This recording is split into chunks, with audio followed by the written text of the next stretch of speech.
Well, I'll just, I guess, real generally, how was your official visit this weekend? What were some highlights? Yeah, man, I ain't gonna lie, they knocked it out of the park. That was my favorite visit by far. They knew how to get it done. We got to see a lot of different stuff. I meet with the coaches, sit down with them more, get to know them personally. So it was fun, really. Welcome to the Go Big Redcast with Dave, Honky, Boomer, and Redcast Rob.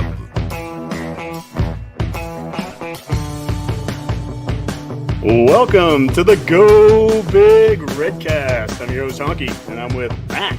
What's up, Redcasters? As you can see, I'm starting to drink just a little bit more and more of the Kool-Aid as I appear on more and more shows. We'll see how it goes. Well, you're drinking something other than just that, too. Well, it's got sugar in it. Yeah. I'm also with Redcast Rob. Well, guys, I have to say the conversation before this show was way more interesting than anything Husker. We can talk Star Wars all night long with a special guest. But also, I'd like to remind Mac that I know you've been away for a while, but you want to sit closer to the microphone when speaking into it. My voice carries, Rob. Shut up.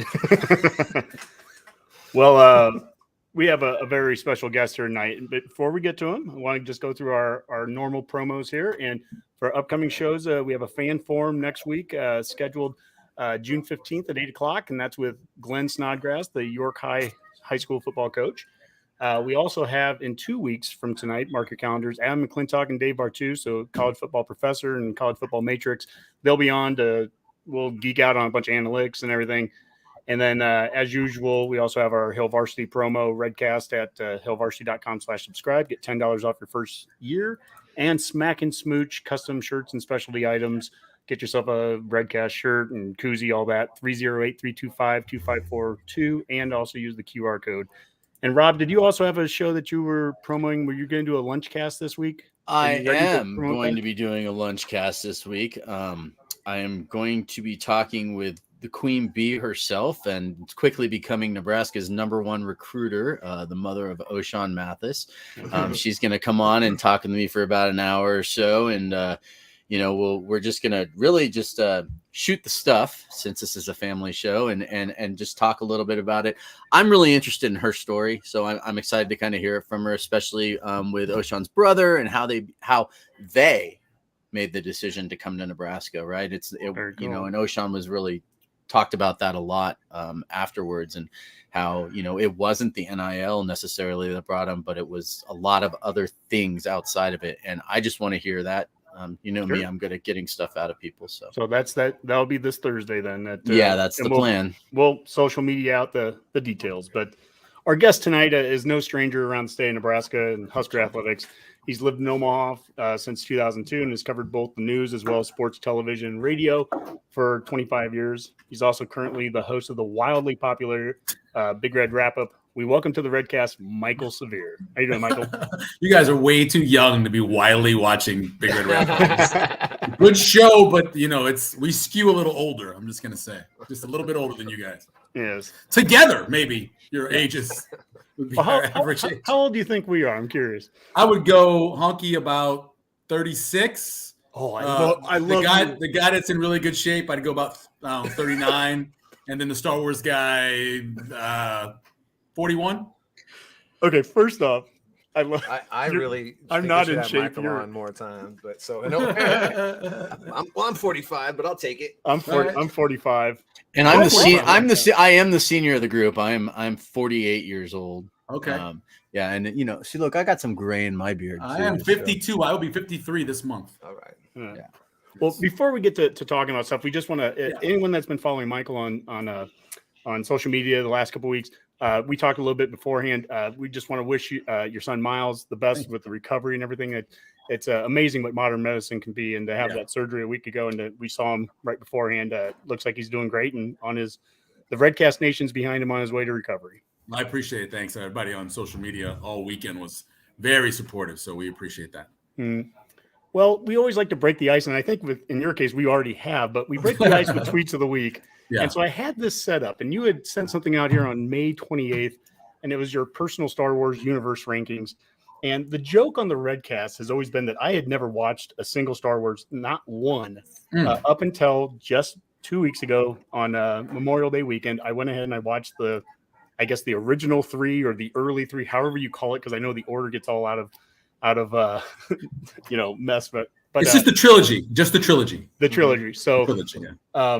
And what's interesting, I'd have the same top one. I think Empire Strikes Back was the best. I like the cliffhanger it had at the end. I have New Hope number 2, and then the Return of the Jedi. And Boomer on our show, he kind of gave me the heads up on it. He's like, once you start seeing the teddy bears about 30 minutes in, he's like, it gets to be really goofy. And I started watching it. And I was like, what in the world are these things? Yeah. First 25 minutes may be one of the best 25 minutes in any movie ever.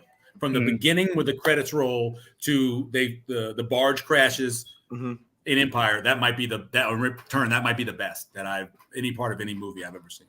Setting up the Boba Fett series on Disney Plus from there, basically that's all it does. That's really that whole the Boba-Larian. Yeah, it was the Boba Mando Fett or something like that. But literally, the first 25 minutes of Return of the Jedi just sets up the Boba Fett series. That's all it's doing. They were thinking ahead. Yeah, they were. Yeah. So, Michael, your former partner in crime on radio there, Damon Benning, we had him on about a month and a half ago, and you were telling us you had a text chain with him because apparently he has some of the same history with me. Like, only started watching him very recently. So yeah, his youngest actually went with my kids to go see Skywalker, the last one. And so his kids both like him. Caleb watches him as well. And Mike is trying to get him into watching him, I think because Obi-Wan's on. So he's trying to get caught up to watch that. So we're going back and forth, and he's trying to figure out how Darth Vader is in Rogue One because it's before Star Wars. And I'm like, when people say Star Wars, especially the older people, they're not referring to the whole canon. They're referring most times to New Hope, right? So when I was saying that to him, it was very confusing. So we're going back and forth, and he's like, Rogue One, Darth Vader's in it. I go, yeah. At the very end, they pass the plans, and he comes in, and he says, I said, I've watched these movies dozens of times. He goes, you said it was before Star Wars. I go, yes, before New Hope, which is Star Wars.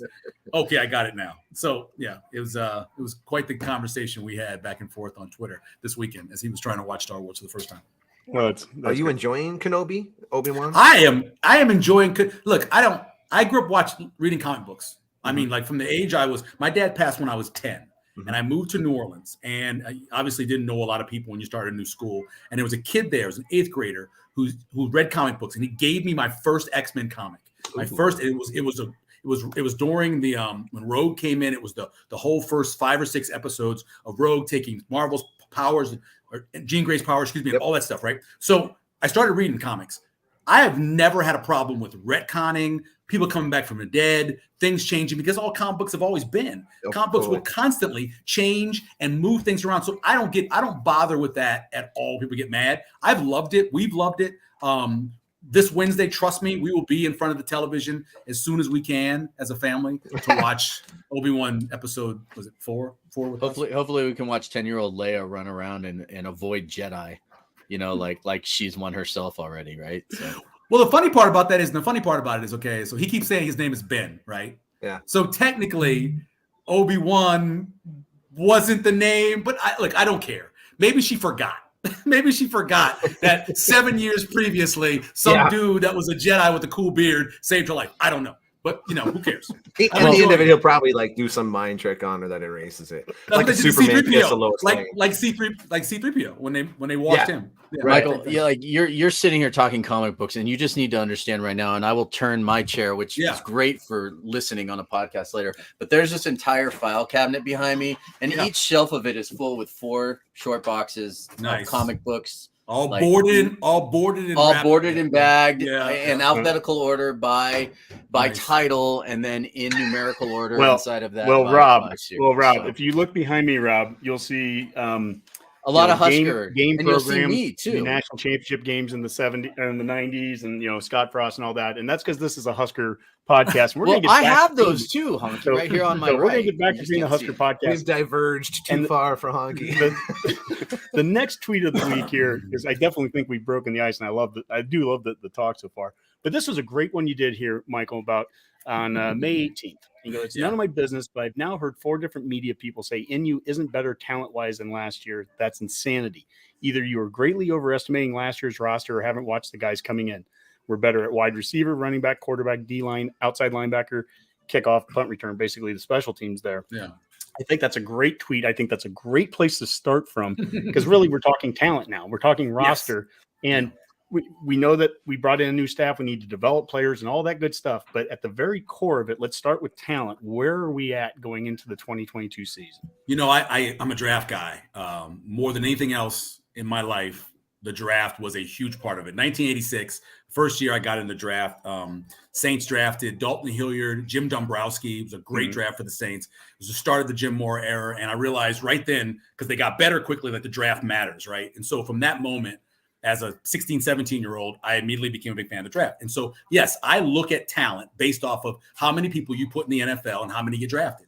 And you can say everything you want about last year's team and how good 24-year-old JoJo Doman was, or any of those guys, or any of those old people back in the secondary. Did they get drafted? The majority of the people did not get drafted. It was a draft where you had a guy from Montana who was your best wide receiver, right, get drafted late. But overall, there wasn't a lot of talent.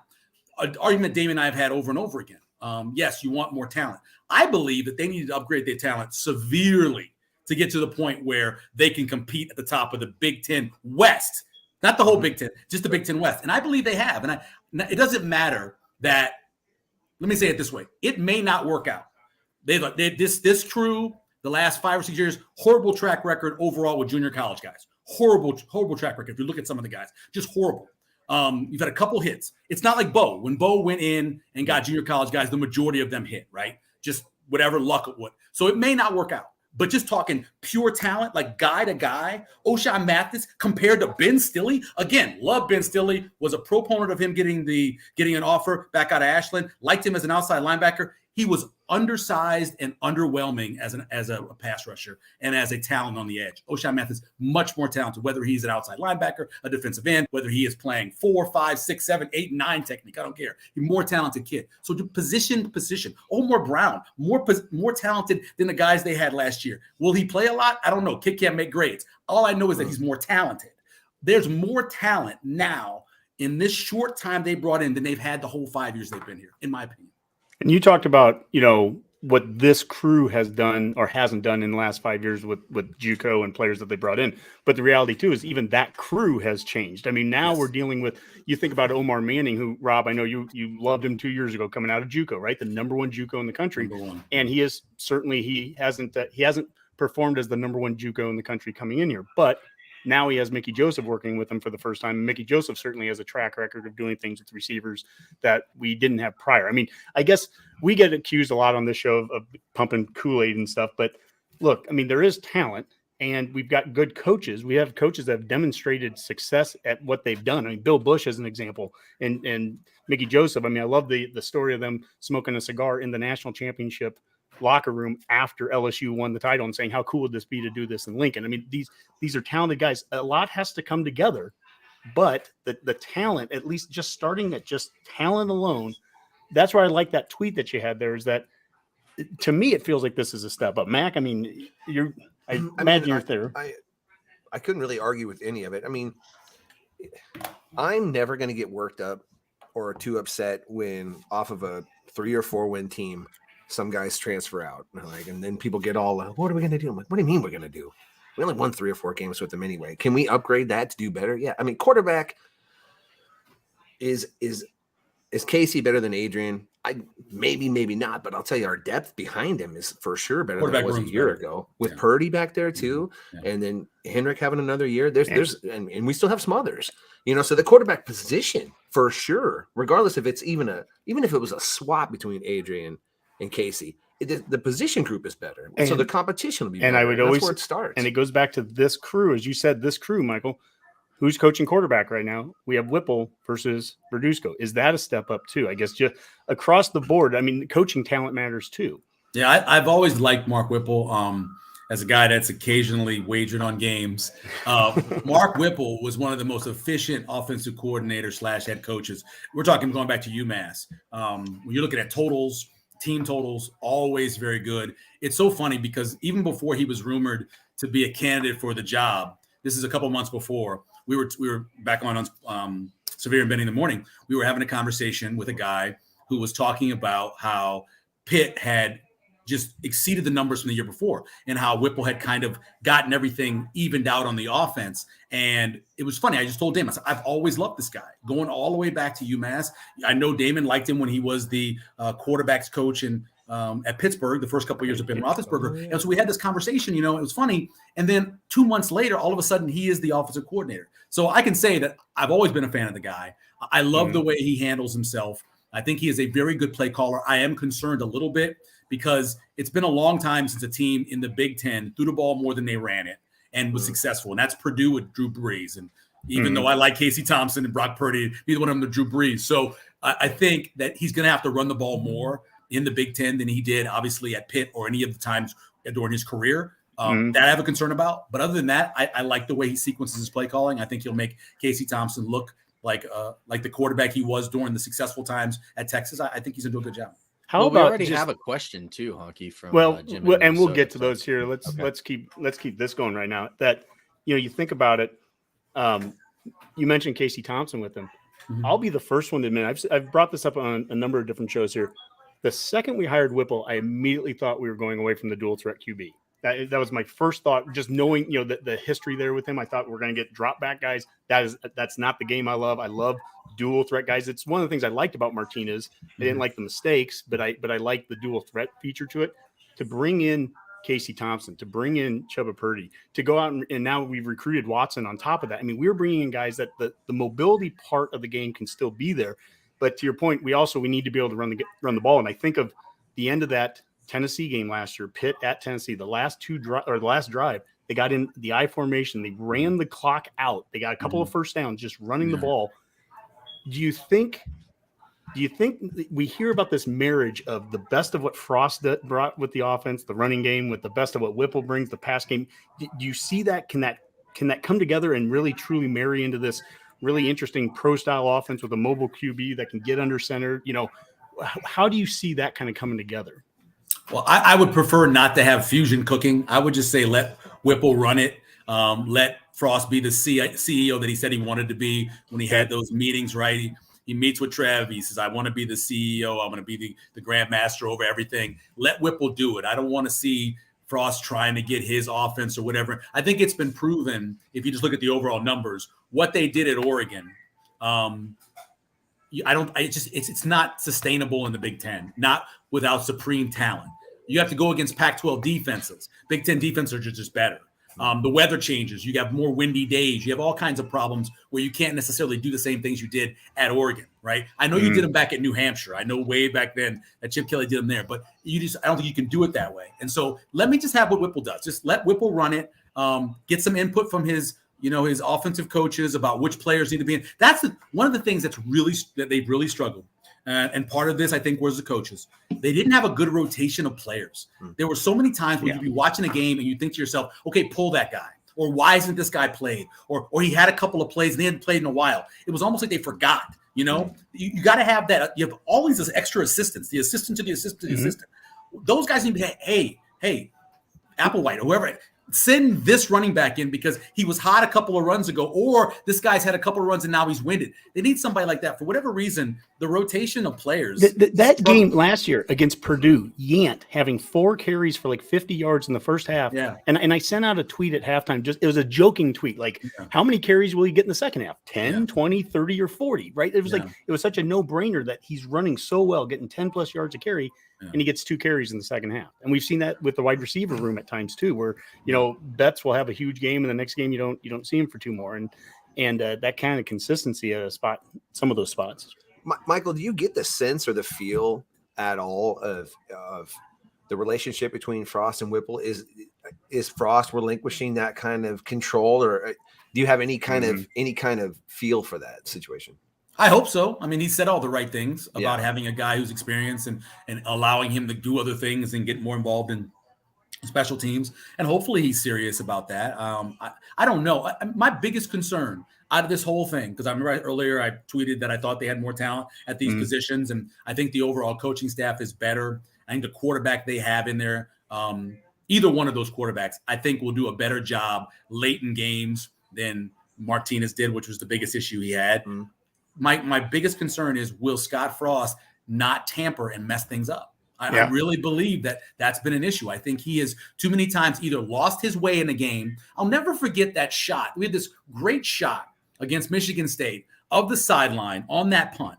And your head coach, his head was buried in the sheet or whatever, and he didn't even see the punt go off. He didn't even see the alignment. If he was looking up, because trust me, there were people in my house, call timeout. The alignment was bad. You know, you could see it on TV. We talked about it on Big Red Overreaction right after it. The alignment was bad. It was just, if you're going to have a right-footed kicker, you got to have protection to his foot side. If you have a left-footed kicker, you got to have protection. And they didn't. I think the head coach sees that, and he calls a timeout. But the head coach was too busy looking ahead to be the offensive coordinator. And so I hope he lets Whipple do everything and start managing the game and don't make the mistakes that caused this team to lose. Well, you know, and that's something, you know, we joke about Mac is back on the show a couple of times now. He kind of quit after the Illinois game. We went down to Champaign last year. And 4 years. I did too, bro. I did too.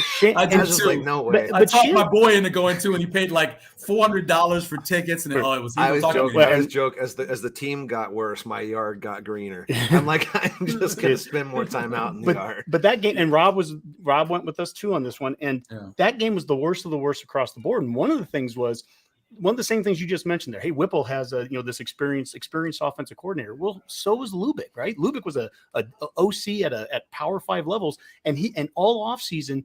To your point about the concern you have is Frost going to take it over? We came out against Illinois, and when we couldn't adjust to the 4-man front, and he basically takes the headphones back, and we're driving back to Peoria, and we're listening to the post game. Yeah, and I heard him say that live, and I was like, "Oh, don't say that! Don't say that! That's not coming off." And then Lubick contradicted him on Monday. Oh yeah. Then Lubick came back and was like, no, we had, or Tuesday, excuse me. He goes, no, we were fine. We had Coach Osborne on a month ago. And to talk to Coach Osborne, and the words he used was institutional knowledge, to have a staff of guys where you could be sitting there in 1992 going against Oklahoma State, and they line up in something weird, and they could sit there and go, hey, do you remember when Missouri did this against us in 1978? Yeah. And Tenneper would say, yeah, this is how we adjusted. And they would adjust like that. I mean, we're not going to get that out of this staff this year. Don't get me wrong. But it needs to be better than, hey, they came out in a 4-man front. Talk to any of those old guys, right? North Texas game. They came out in this like 2-man front where they were off the ball by like a yard and a half. And I remember talking to Charlie McBride about it. And they were trying to help the offense because they couldn't figure out how to handle this pass rush. Texas Tech had done it in like a year previous. And they had the talk at halftime. They adjusted, and then they, took over in the second half. But it is about knowledge. Hey, Rob, and now is a good time. I think we've had this is a good break time. We've had a number of questions come in. Stuff. What do we got? Well, one of them was already answered. It was Jim in Minnesota. He wanted to know about merging the concepts before Dublin between Whipple and Frost. So I think we covered that, and we don't need to go over that anymore. Okay. And then the other two comments. One is just thanks for having Sever on, takes on the 2022 roster. And I really like his takes so far because let's be honest, they're pretty much right in line with mine, where I feel like there's been a lot of improvement. So I like to hear the pros say the same thing that this amateur is saying. And then great to have you back, Mac. Kool-Aid is delicious this time of year. Let me tell you, I have been feeding Mac the Kool-Aid. I know Honky's been feeding it to him too. I mean, he listens to the show, I think, so hopefully it's feeding him. So, well, let's continuing on the discussion about talent, and one way to bring talent in is through recruiting. And right now, or winning. Well, that's why I'll come winning. Well, and actually, if the young man that we had on at the very beginning, the audio was of Malachi Coleman after this last weekend, and he was quoted last week in saying that he didn't want to commit until he knew that we were winning football games. Winning's important. That if he committed today and then we turn around and go 3-9, he's going to decommit anyways because he wants to go play for a winner. So he's, and who can blame him? I don't blame him either. At some point, you got to win some games. Yeah, and I think we can talk about this because Clester Johnson has talked about it in the past, and we had him on the podcast a long time ago. But I mean, there was a situation where they were trying to figure out where his son was going to go to school, right? Where Keegan was going to go to school. And it came down to the question was, Keegan going to go to Nebraska for 4 years and maybe have a chance to not make a bowl or not have a winning season? Or would he go someplace like Iowa, and where they have been consistently going to bowl games and winning games? And that was the decision they had to make. And in the end, no one could tell them or guarantee them that they were going to turn it around. And so Keegan chose to go to Iowa. And I understand that. Would you want to go to a place where you knew for a fact that everything they've tried over the last 4 years has been pretty much a failure? Would you want to go to that place? It'd be really hard to do. It's as hard as the decision that players had to make back in the 90s when they were winning, to know they were going to come to a program where they were going to have to sit for 2 or 3 years, or they could go someplace else that maybe didn't win as much and they could star. It's a very similar, it's opposite sides, obviously, but it's the same thing. Do I want to go to a place where I know I'm going to play, but I'm not going to win? Do I want to go to a place where maybe I don't play, but we're going to win? I mean, it's a hard decision to make, and I understand where Malachi is at. And even when we won all the time back then, when we talked to Damon, Mac, you asked him that great question about, like, it seems like we've heard so many players back then saying they wanted to quit at one time or another. And Damon's like, oh, of course, every single guy, right? Yeah. But Pick up Mike Babcock's book, Heart of a Husker. Goes through all these guys, Broderick Thomas, everybody, all those guys wanted to leave. They all called home and were like, I'm transferring, I'm leaving. So I know. But, one of the reasons why you would want to come to Nebraska now is, I'll go back to the crew that's come in here. And I think maybe Klester's son would have a different take right now with Mickey Joseph coaching there. Some of the new staff that have come in, and look at what we're doing right now with some of these young recruits. Just this last weekend here, Deshaun, and I can't see the last name, darn it, it's up there. But he, the 8th grader from Omaha, Benson. What is the dang it? That's not Muhammad, is it? I think it is. Is it Muhammad? Looks like Muhammad. That does look like Abdul Muhammad right there. Well, that's Abdul Muhammad next to him. It's the kids. I can't see the kid's last name because I got 12, 13. Yeah, Deshaun 12, 13. Hey, that's all they go by nowadays. Anywho, he's an 8th grader. Well, actually, no. He's an 8th grader? Yeah, 2025 class. That's there crazy. It is, Deshaun Prince. So I'll just fast forward to this slide. 2026. Oh my God. We've had to update this in-state recruiting now. We're big in in-state recruiting on the show, and we've had to update this graphic twice in the last 2 days because today Brock Knudsen from Scottsbluff, he's committed. Also, we had to add 2026. And by the way, I make it sound like I had to do it. I love doing this. I love seeing in-state recruiting, the emphasis that's being put on it. I'm a big believer in you build from the inside out. You don't just hand them out just to hand them out, but if the talent's there, do it. And we've got talent in the state. Yeah. I think we've always had talent in the state, but we have it right now. We're identifying it and getting it out there. And so this is this brings a huge smile on my face to see this. But we've got kids in the 2024 class, 25, 26. The Metro is well represented. Lincoln is getting represented again. You can go out to Ainsworth and Pierce and out to Scottsbluff. I mean, this is what I would expect from an in-state effort from the staff. I've seen more than half of these kids play in person. First of all, Tyson Terry is a grown-ass man. I saw him on the sideline of a Nebraska game, and I had to ask somebody, so who's this kid? Is he redshirting? He's like, no, I think he's coming off his freshman year. I was like, oh my God. So he's a big cat. A lot of talent on there. I don't know about that quarterback at Bellevue West. I just haven't seen enough of him. Kalen. When I have seen him, to think to myself that, because I know how good a guy like Flores was. I saw him in person multiple times. I know how good he was. I haven't seen enough of Kalen to tell you how good he is. But about half of those guys I've seen in person. And I know Damon's kid is a very talented, great tackler, going to be a safety at the next level, I believe.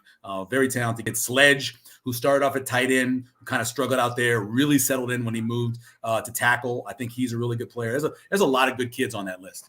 So, when you brought up Flores, when we didn't really lose a kid like Flores. We didn't really offer him. So, I mean, do you look at that? Was that do you think we should have, or is it just one of those things? Hey, we went out and got Watson. That's the guy that we wanted instead. I mean, here's the thing. I know he didn't throw well when he was in person at one of the camps. I know that he didn't have a good day at one of the camps, but that's great and everything. Go to a game and watch him. Stand on the sideline and try to shoot. So, when you go on the sideline, you have your phone with you, and I got a Samsung 8, and my kids have new phones. And I'm up there, and you're trying to track him. The ball's swift, right? You're losing it out of the track of your phone because of how hard he throws the ball at times. And his touch is amazing, and he's athletic, and he runs track. He hits every single, and he's gotten better every year. He lost his 2 senior wide receivers. He got better the next year. He goes against that great defense that Westside had, and he made 4 amazing throws to end up winning that game.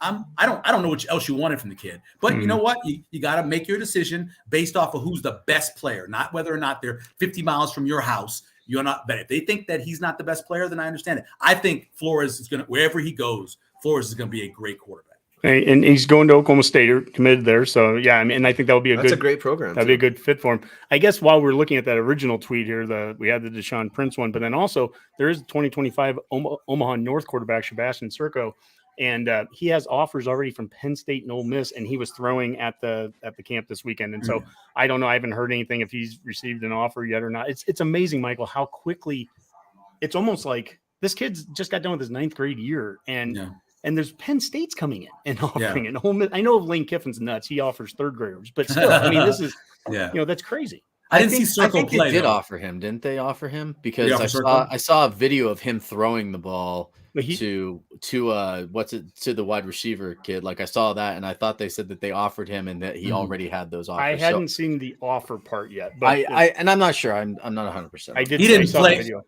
But when I went to the North game, he didn't play. I think he may have been at like a close proximity COVID thing where he didn't play, and they ended up having to run the option in that game against Bellevue West. I mean, it's against West Side because they didn't have a real quarter to throw the ball. But so I didn't see him play, but from everything I read, he did pretty well at the camp. Mm-hmm. The quarterbacks only, from what I understand, just again listening, and I wasn't there, but most of the quarterbacks struggled at the camp.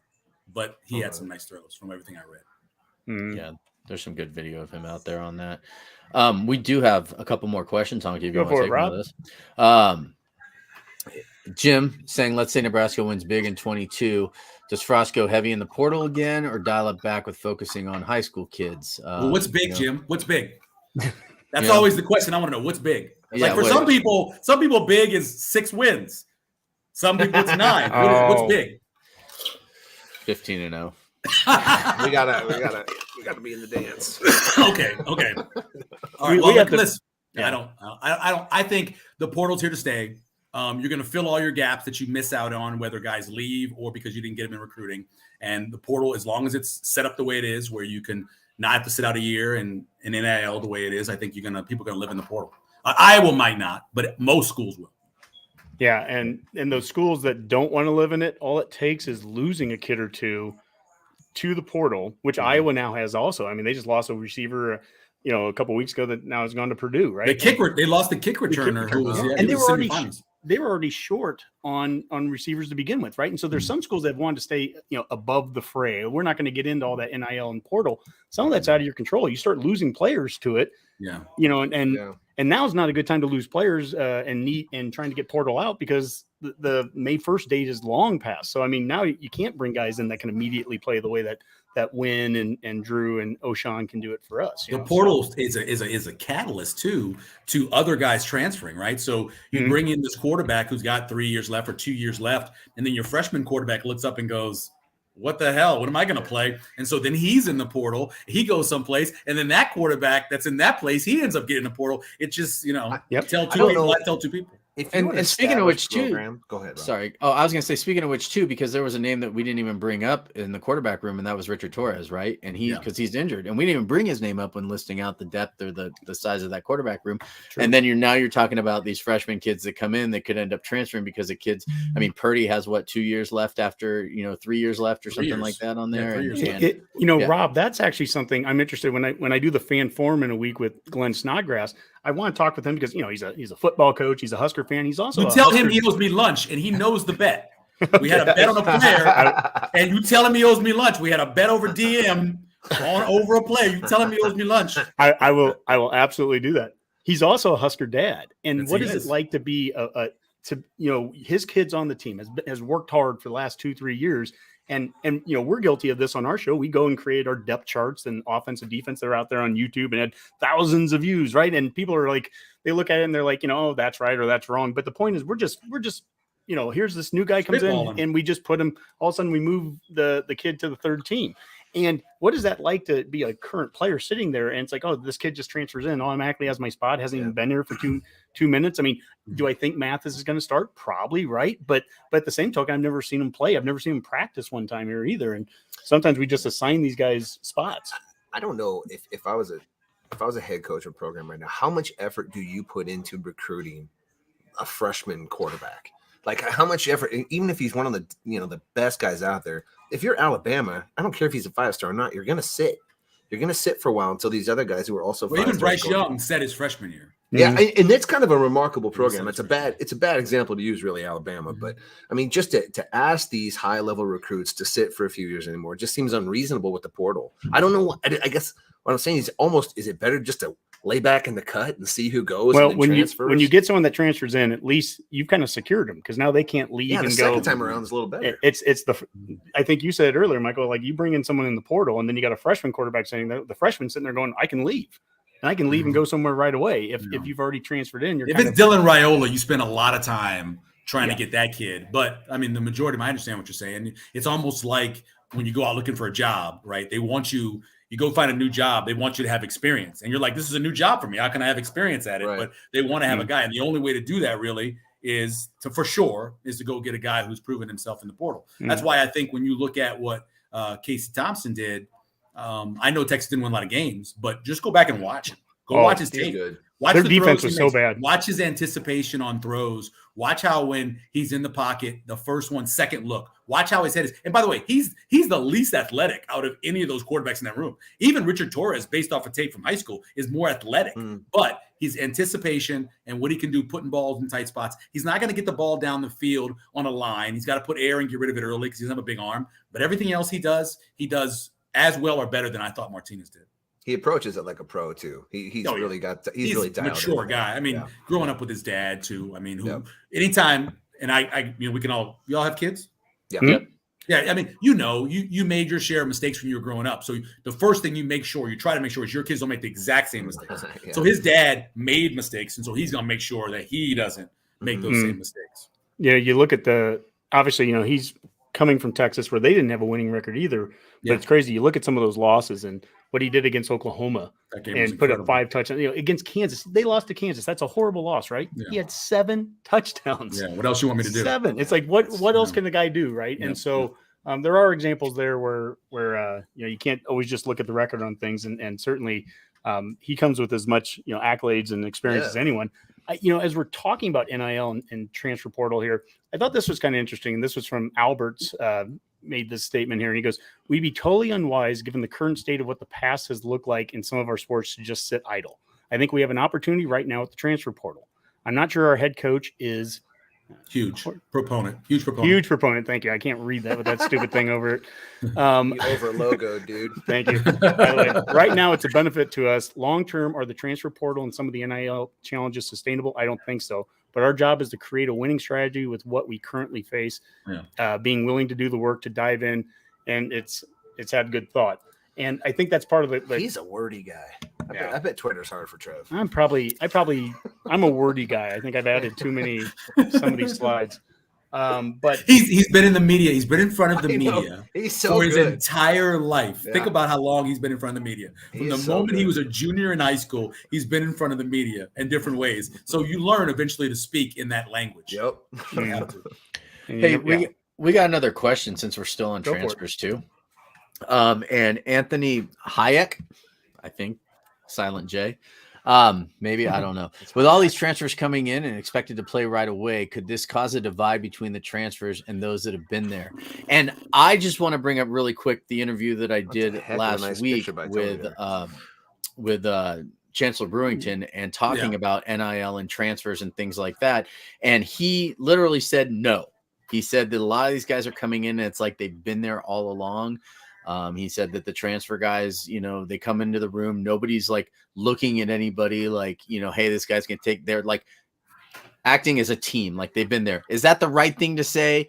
Yeah. Of course it is. Yeah. But it in honesty, like I can a lot of times hear when people are trying to like say things because of the media, but he was also extremely relaxed and it felt really honest coming out of his mouth. I don't know. Honky, you were there. I don't know if you could agree or not, but it felt honest from him that there wasn't. Well, it didn't seem like there was a lot of that. Sure, it felt honest. I'm not expecting him to lie or anything. I think sometimes this is where the people that will accuse us or you, specifically you, Rob, of being Kool-Aid people is that over the course of an offseason, this is, of course, when all the good things are being said. No one's coming out and saying bad things and everything's hunky-dory and, the team is working harder than they've ever worked before. And we're lifting more. This new lift. Yeah, we're lifting throwing more up at garbage cans. Yeah. Garbage cans are full of vomit. And actually, this is one of my favorite times of the year Well, on it Twitter. has to be. What's one of my In the favorite last 10 times? years, it's the only time of year. Well, and this is the time of Twitter year now where weight room photos start coming out. So this is great. I mean, I love that stuff, right? And we're the only ones that lift, and that's a true We're the advantage. only team ever that gets better in the offseason, yet simultaneously improves not on the win-loss column. There's always I obviously didn't play at the college level, but talked to enough of these guys. I've interviewed and done shows with every single position group that's played at Nebraska, right? I've done shows with kickers, punters, quarterbacks, wide receivers, running backs, obviously. And there's always stuff in the locker room. Who got the prettier girl? Who drives the nicer car? Who's starting? Who's not starting? It's always going to be there. It's just part of the competition. These guys are most of them are type A personalities. For sure. So yeah, they're going to be pissed when somebody comes in and tries to take their job. Of course they are. Are they going to say that to the media? Probably not. But I was doing my my depth chart, as you were mentioning, for wide receivers, right? I think Trey Palmer, I think he's one of the most talented wide receivers they've had since 1991. Washington, Manning, Castaneda, Martin, Brown, Belt. So out of those first four, right, 3 are new.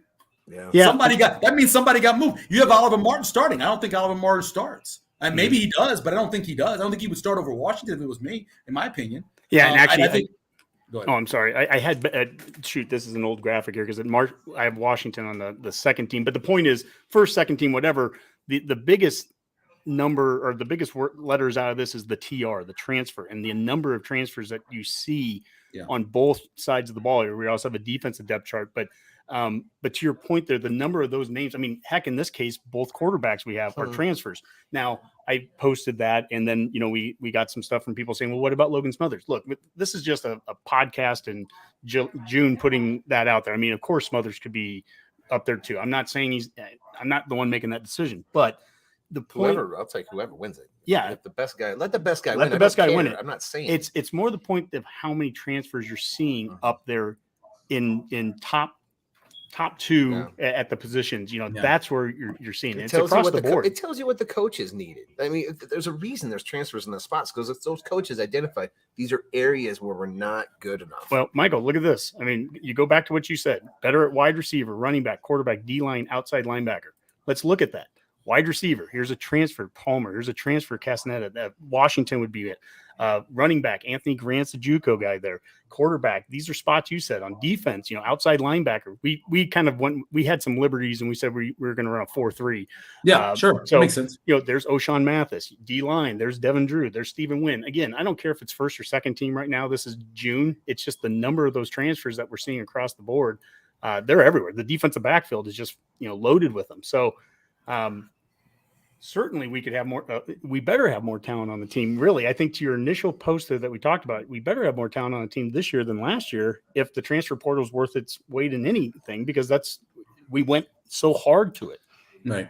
And I'm surprised at some of the guys that are still there. There were guys during the spring that we didn't hear about and you didn't see play, and they're still hanging around. And maybe they think they can make some headway over the course of the summer and maybe in the fall. I don't know, but I'm always surprised when guys stay now. And that's not for sure. I'm not being mean, like saying you're not good enough, but it's wide open. If you don't think you're going to play or you're third on a depth chart, why hang around? Unless you're a quarterback. Because I always think if you're second on a depth chart, and we've seen it too many times, how many seasons over the last 10 seasons have you had to have two quarterbacks, right? It's just what you have to have. Yep. And so if you're the second team quarterback, I don't think you bolt quickly. I think you wait and see when this guy gets hurt, because they're going to get hurt, and then you stick around. But if you're a wide receiver, Camonte Grimes or somebody like that, and you haven't played, and you're just kind of sitting there on the bench, and all these other guys are ahead of you, I could see deciding to leave. I know Neville did that. Neville looked up and went, it's a lot of guys ahead of me, and so left. Right. Yeah, and that May 1st date is, there's not a lot of regulation around some of this stuff right now with the portal, but May 1st was one of those dates you needed to be gone by then if you were wanting to be able to immediately transfer. So someone still could transfer, as late as today, but they wouldn't be able to play right away next year. Rob, do we have any other questions before we kind of get to the final piece here? Not at this time.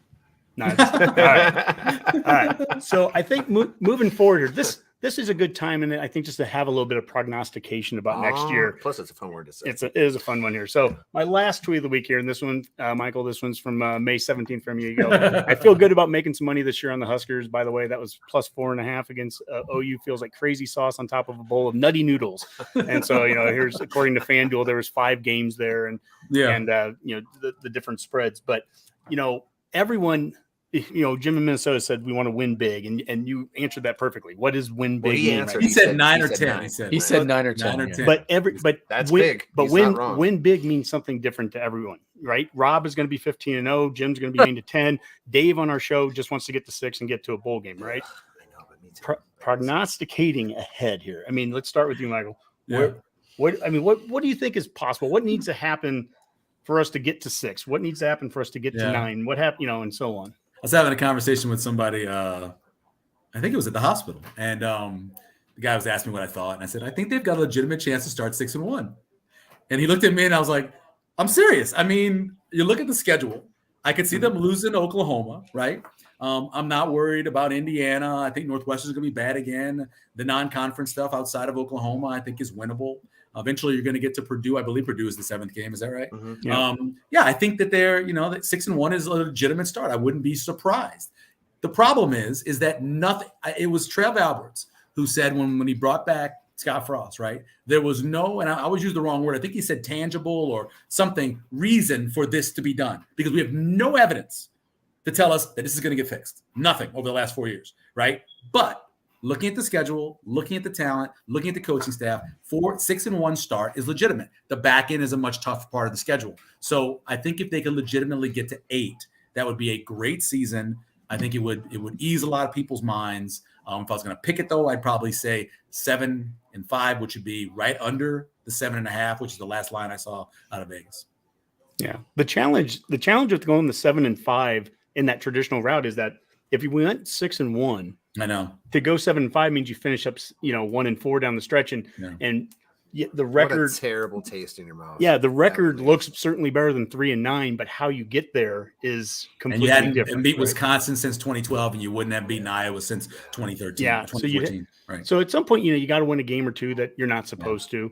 That's important. I think the one thing, and this is with Illinois game last year, fresh in our mind. Ugh. That Illinois game, we talked about that all last offseason. Yeah. How important that was to get some momentum. You win that game, you come back, you win a couple of games at home, and then you go to Norman, play them close, come back and beat a Michigan State team that was not preseason ranked and not thought to be what they were going to be through the transfer portal, by the way, a year ago.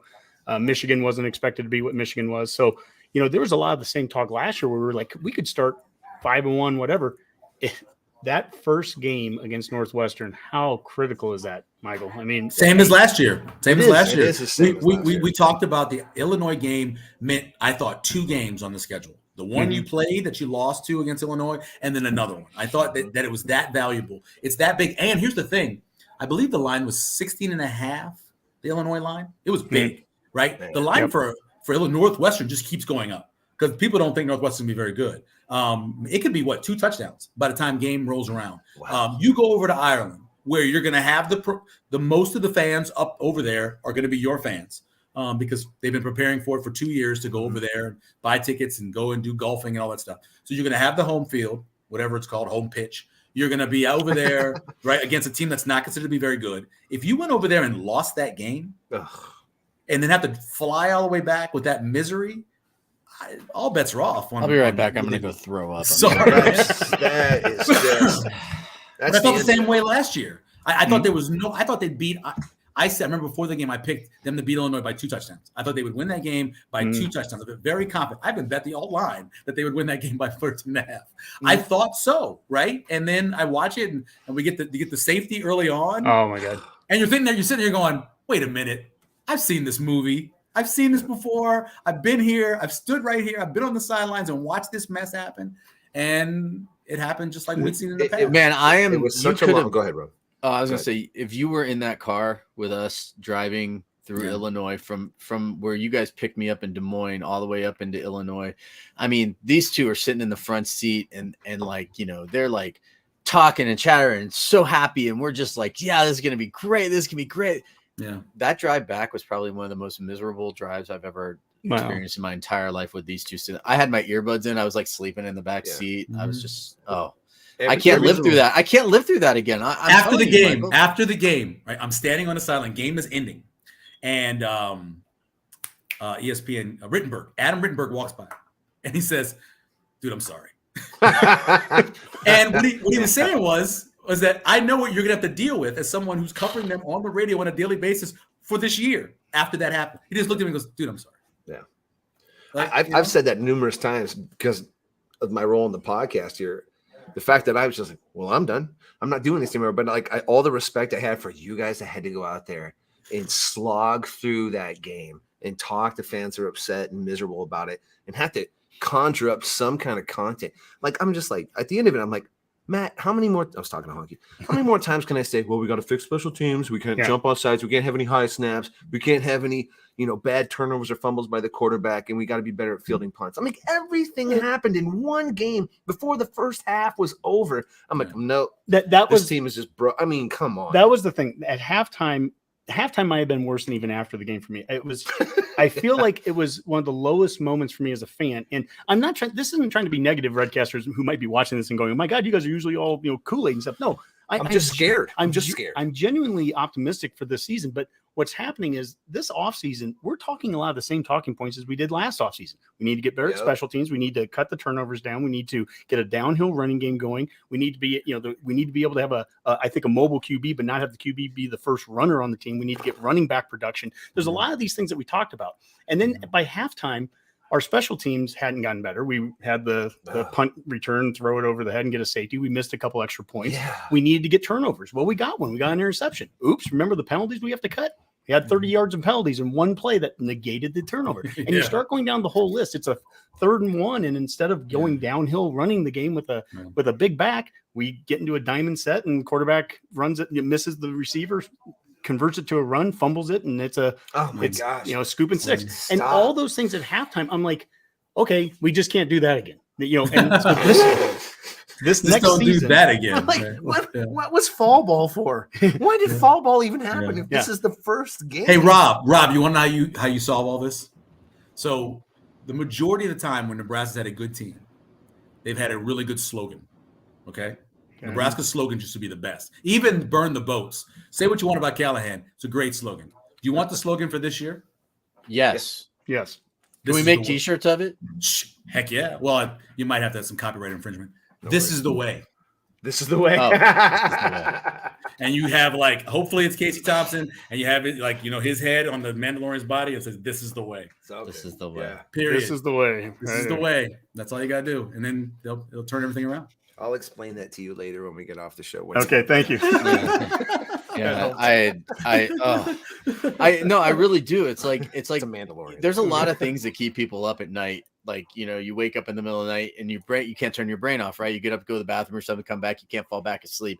You're worried about bills or work or things like that. I literally worry about how much of an ass I'm going to look like if this team just totally craps the bed this year, because of this show. And I'm just like, oh my God, I might have to delete my Twitter account. I'm probably never going to be able to show my face in Nebraska again. Yeah. Like, Honky's never going to invite me out there. I mean, this is legitimate concern for me, and it keeps me up at night. It really does. And Max going, God, that seems like a pretty fair trade-off. Michael, you know what the worst thing with the Illinois game was? Is we were walking around. It's terrible. It's not a great game day spot. Let's just be honest. It's horrible. As we're walking around, Illinois is a horrible stadium. It's the worst situation in the Big Ten. But we're walking around talking to these fans, and they're barely like, "Oh, we have a game today." I'm like, "Yeah, that's a college football kickoff. Since COVID, this is going to be the first full." And they're just kind of oblivious to it. Oh, well, cool, great, yeah. And we lost to that fan base. As we drive out in droves. This fan base doesn't even care. Tried to go down, come out of the press box after watching the end of the game and listen to some of the press conference. We tried to come down so we can get Scott Frost. He's over by the bus. And he came out really late. And that was the belief that there was a fight between the coaches. Oh, you guys know this, right? In the locker room. And so we're trying to get down. And these people couldn't get the door open to come from the bottom part of the stands onto the field. And so people were trying to jump. And 4 or 5 people just bust their ass. And I'm just standing. This is where we are. We're in a place that can't even get people out of the damn stadium safely. Yep. I just want to get by the buses and listen to Scott Frost tell us how this is the exact same movie over again. Right. But that was it. It's a horrible place. Yeah. There was Nebraska fans sleeping in the literal rafters under the stands. during the game. Like it was just so. It was weird. 150 degrees and every bit as humid. It was- Also, you It can't was- sit in their first 3 rows of their stadium because if you do, you can't see over the players directly in front of you. Yeah, and if It's you stand terrible. up, the Illinois fans are yelling at you to sit down during the game because you're trying to see over them. They're like, "Sit down. Could you guys sit?" It's like the first play of the game, and we're getting yelled at to sit down in our seats because we're like 3 rows off. Wasn't the a field. problem the rest of the game. I sat No, in most of the rest. It of was the not. game. I actually wanted to go back to the car, but How did this I don't know, whatever you guys are trying to do right now, but this reliving the Illinois game is not healthy. No, you're right. No. 100%. My wife's a therapist. If you need Let's her to get come it out. down, we can fix all this. I'm gonna have the thought. I'm gonna entertain the thought. Is it real? No, I'm gonna get rid of Well, it. and you know what? And to that point, we did all that last year so that we won't do it this year against Northwestern.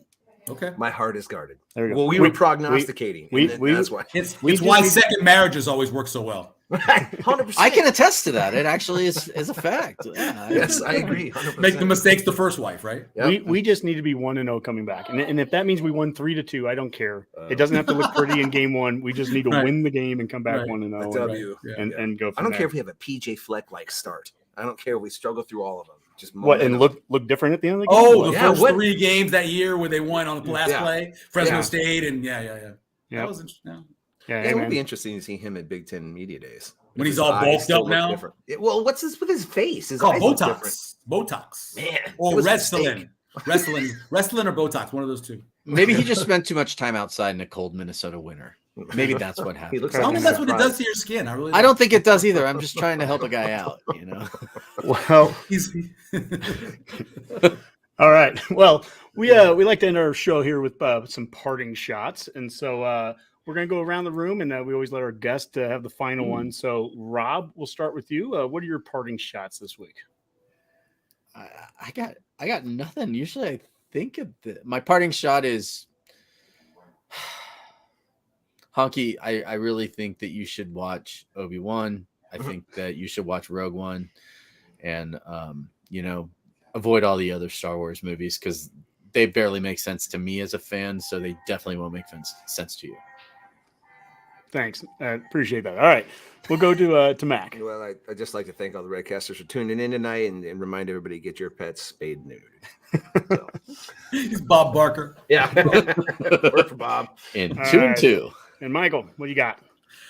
I am just so happy that for the first time in so many years, I have not watched one college baseball game and or regional game or care who's in the super regionals or who's coming to the College World Series. I am so elated that I don't be worried about any of that junk anymore. I am so happy. Good luck to all the teams, whoever's still in it. I have no idea, but whoever's coming to Omaha, bring your fans, spend a lot of money. I'm just so glad I don't have to cover it. That's awesome. All I saw today was that Michigan apparently didn't make it, and apparently they got totally hosed by the calls and whatever. Well, after the Maryland fumble. apparently got hosed too. A tweet went out. I think Boomer's still tweeting on the Redcast account right now, and he put out that Maryland got completely hosed here in a call while we were recording. So Yeah. apparently they Completely hosed still them. hate the Big Ten. It's not just Nebraska, so that's good. Yeah. You know? Well, Michael, that's got to be gratifying and great for you that you get to just do Big Red Wrapup, which again, I mean, that's Redcasters. Every one of us have been watching that for as long as I can remember. But I mean, so that's pretty cool. You still get to do that. You're hosting That's that fun. and not having to do the baseball stuff. God, I So, hope you have a better year this month, Michael. I really do. I hope you guys get some wins to talk about. It's so hard to have conversations over and over again about the same things. Same stuff. And guys get so, you can see it like in Jay Moore's eyes. He's just so mad Yeah. at little mistakes or, and guys are trying, like, I know Damon sometimes tries to find the bright side, the happy side, the sunny side of the street. But sometimes it's almost impossible even for somebody like that to find the good pieces of it too. So it's tough. I have to read the highlights every week. Oh, man. So I had to relive that Michigan State thing like 90 times. It was brutal. All right, well, I tip my cap to you guys for doing that stuff. Honestly, that's not easy. And I understand what this market's like in some respect because I'm part of the market, I suppose. But like Husker fans can be merciless, and you guys just have to go up there and sometimes just eat or just not have a great night, just to enjoy, just do what you got to do. So that's the thing. We can take the week off. or you can Sometimes quit guys, for a few months. Yeah, Mac can quit for a couple months. You guys have to be back out there and do it again. So, anyways, thank you so much, Michael. This was No a problem. lot of fun. It'd be great to have you back sometime too. And this is a really enjoyable Redcasters. Hope you enjoyed it. And Till next time, this is another Go Big Redcast. Go Big Red. GBR.